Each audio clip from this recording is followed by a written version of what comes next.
This is just one of the lobbying groups for the Catholic Church. Because they're embedded in everything in America, they have far more power and influence than any Jew, Israel, yeah. So somebody want to go, because this one is an eye-opener. So maybe go tell Candace Owens and Dave Smith and Marjorie Taylor Greene and all those people that have been serving at the feet of the Vatican. I mean, because if they want to be truly stand-up people to stand for something, then they might want to reconsider the path they're on. And this is why I say it. The Catholic Church and Boy Scouts are lobbying against child abuse statutes. This is the statute of limitations. Because they're everywhere. Catholic Church controls America. The founders were right. They knew what was going to happen, and that's what's happened. Look, this is a historical, systemic child molestation problem. So that is not the first church of Christianity. It's the first church of something else if it wants to call itself first. But it is not about Christ.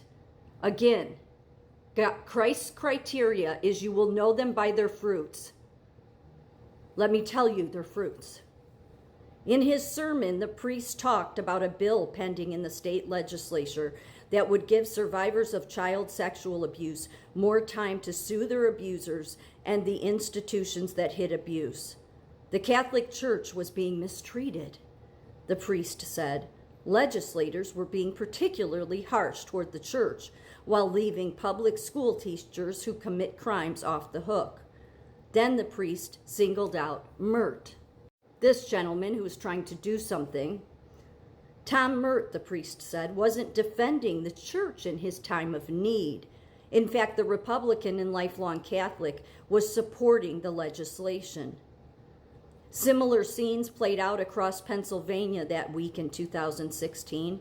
One Catholic lawmaker learned she was disinvited from an event because she had voted for the bill. Another felt targeted when his parish pointed out his support for the legislation in a church bulletin. Yes, the Catholic Church goes to any means necessary to ruin you, all to cover up their depravity.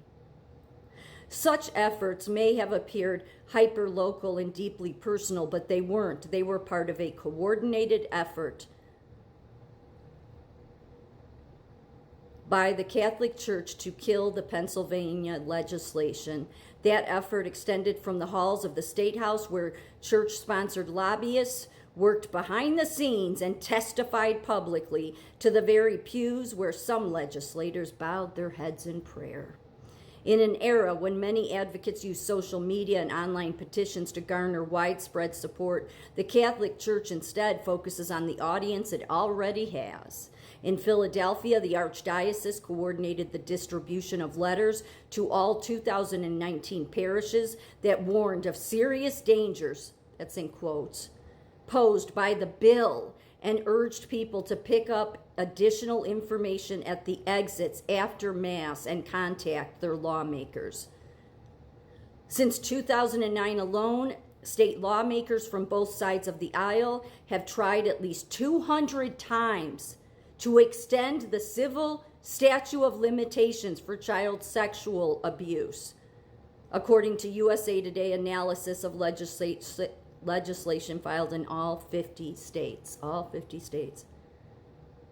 Part of a two-year look at a model of legislation in partnership with the Arizona Republicans, the Arizona Republic and the Center for Public Integrity. The bills have borrowed from and built on each other, sharing common phrases and ideas. Many special interests, including the insurance industry, oppose efforts to give survivors more time to sue. And you people, don't even call yourself Christian, please, any of you people. But two organizations are uniquely positioned to wield influence because of their deep ties to local communities. the Catholic Church, and the Boy Scouts of America. This should be running on every news station. Like after 9/11, all there was just nonstop coverage. That's what should be being done on every news station in America if any of those people cared about children. Where legislation has been introduced, equally coordinated opposition has followed from the groups that stand to lose the most. A long era of trust and reverence. California was the first to pass legislation that temporarily reopened the civil statute of limitations, offering abuse survivors a 1-year window to sue. The 2002 law, it was all inspired because of the Boston Globe report, in 2002.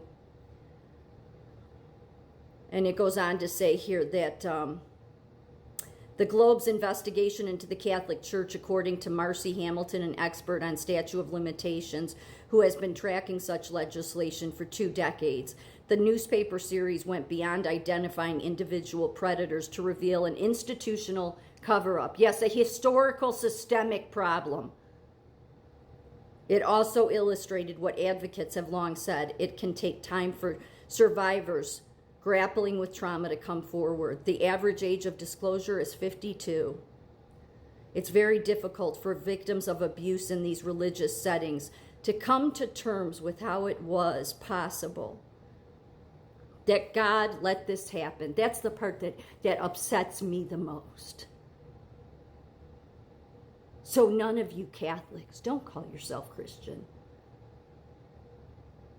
And if the news was doing what they should do, which is nonstop coverage of this, parishioners would leave the Catholic Church. Thereby, everybody in America would show God that we care about children. We care about putting the most vulnerable first. But all these people not wanting to do the right thing. I mean, clearly the politicians, I figured they're not, but they are being pressured.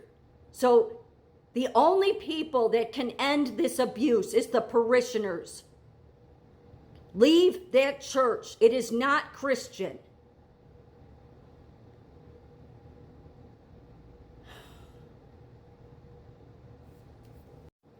This Catholic Conference of Policy that I showed, my very first picture I showed, it's in every state. They control America. The Catholic Church, the very thing our founders were afraid would happen, has happened because they're in every institution. They are the people that take care of the kids in the state system. They have their hands all over everything. That filth is all over everything. And I am sorry if you're an innocent parishioner, but this has gone on long enough. It's the same damn playbook that they use over and over again. Anybody that's followed the scandal with this that's gone on for decades knows it is the same playbook. Just like the Pope meets with Survive, actually, and then, what, parishioners are supposed to think, oh, they're trying to fix it. It's not happening in my church. Right, but it wouldn't be happening in any of their churches if the parishioners would find a different church, and I don't mean Catholic. I think that's the only way you'll stop it. So you have to decide, are you and your church, the building, more important, or our children and God? Which should be the priority there? I think that should be an easy one. See, part of what, and this is the worst part, the way the Catholic Church fights this is we're being persecuted. Religious freedom. Religious freedom. They use our own laws to continue their depravity against the most vulnerable.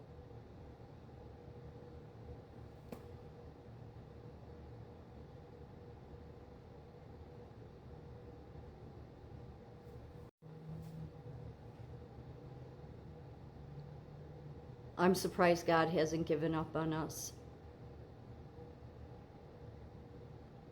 But he hasn't. He hasn't. But people in the Catholic Church, they need to decide if they want to place God or their denomination first.